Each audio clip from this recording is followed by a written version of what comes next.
Sanibona abafundisi bathandazi Thokozani Zangoma sinibona nani mfuthu amagedla ukhuluma ko umthandazi wenu uDlamini osepititive ehlala eMpumalanga ungafuthi ngikude ngoba udinga usizo impilo yahanjela yey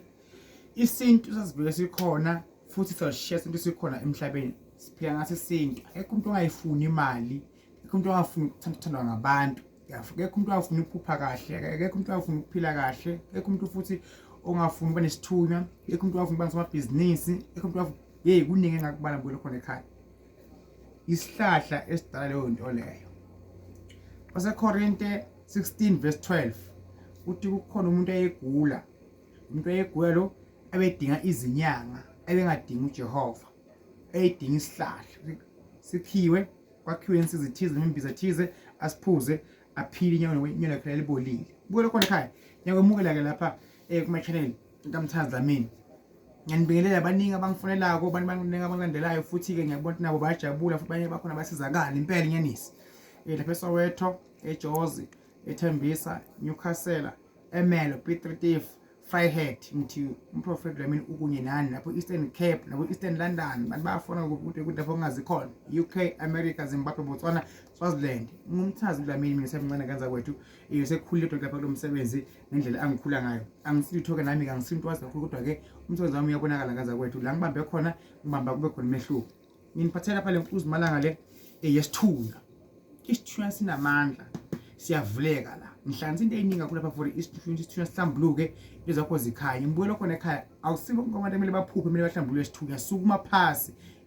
kudinga ukuthi usukume izimpilo yakho ilunge ungagadi ukuthi uzoyiphupha uzokwenzeka ini sukuma isithunya simekhamba uye kumuntu okuhlambulula isithunya ngeke sisukume uhlele lapho khona la hlambulula isithunya mbukelo khona la mbukelo khona ekhaya sebenzo yami futhi le namhlanje ngibabele ibhodlela mnandi lekho umuntu ongafuni ba nemali lebhodlela mnandi lebhodlela liyayibamba imali ekhaya ingaphela yayibamba uthi imali futhi ekhaya ingene lomphelo ngoba kunabantu abaganga bathatha abantu ukuthi umuntu abamba nje imali vele phezulu endlini lebhodlela lilanda imali lebhodlela lisebenza ngemali faka ukuthi umishiso phakathi uthi gco phakathi fema nakhe gegebe isegeza wonke umzimba uthi imali ngilandele ngulindile imali ngulindile lebhodlela lelimbukelo khona ekhaya lesi ngitshela ngisho isigqizo lesi uyageza unamathunzi amnyama amabhada amashwa lokho zingalungi kahle uyageza la nayi free enkuzi malanga imali ivulekile imali yakuthanda imali yeza kuwe imali esemayini awusoza khona zange bakubhadale imali ayikufuni ngahlela kwimali yaphela uyazi na isystem kanje ukuthi umuntu ubamba nje imali vele imali iphezulu endlini uthi ubeka imali endlini enga 10,000 ufaka kuthenga imoto bese kuvela inkinga ekhuza ukuthi inkinga le kuphele imali le bengikhani ngena enye imali uyaphila la sizakale futhi kakhulu futhi la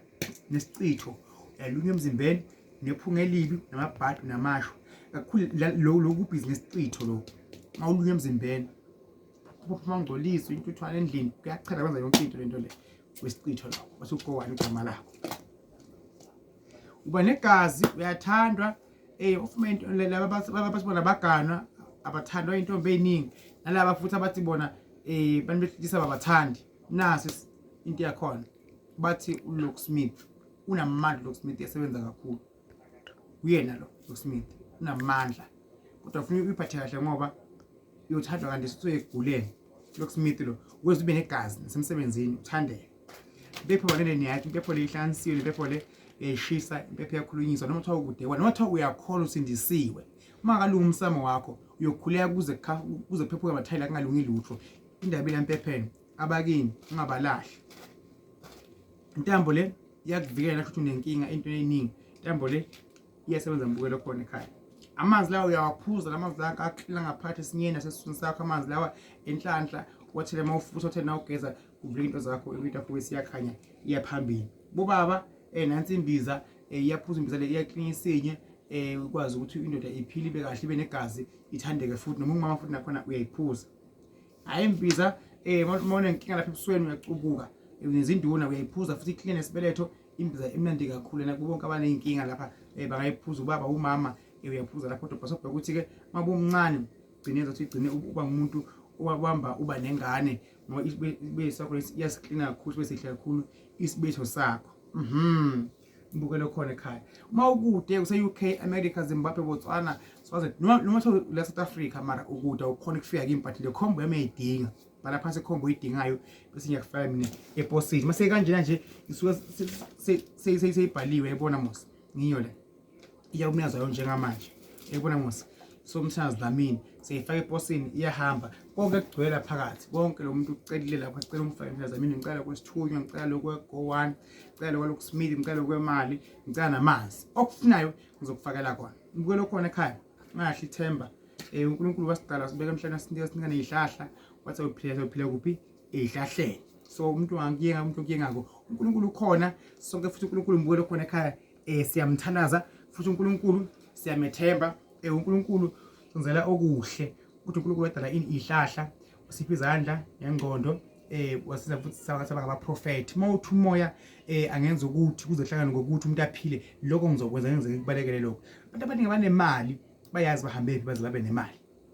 abagulile bayazi bahambephi baze futhi baphile banezimoto abanye bashadile abanye baphila kahle ikhona into ezako umbukelo khona ekhaya nawe umbukelo khona ekhaya ngicela ngikufika kwalento engishoko nawe iyokuchaza thandaza ukhona umprofeti wakho uDlamini MTHANDAZI usepitilive hlala inkosi ibusise imbukelo khona ekhaya thank you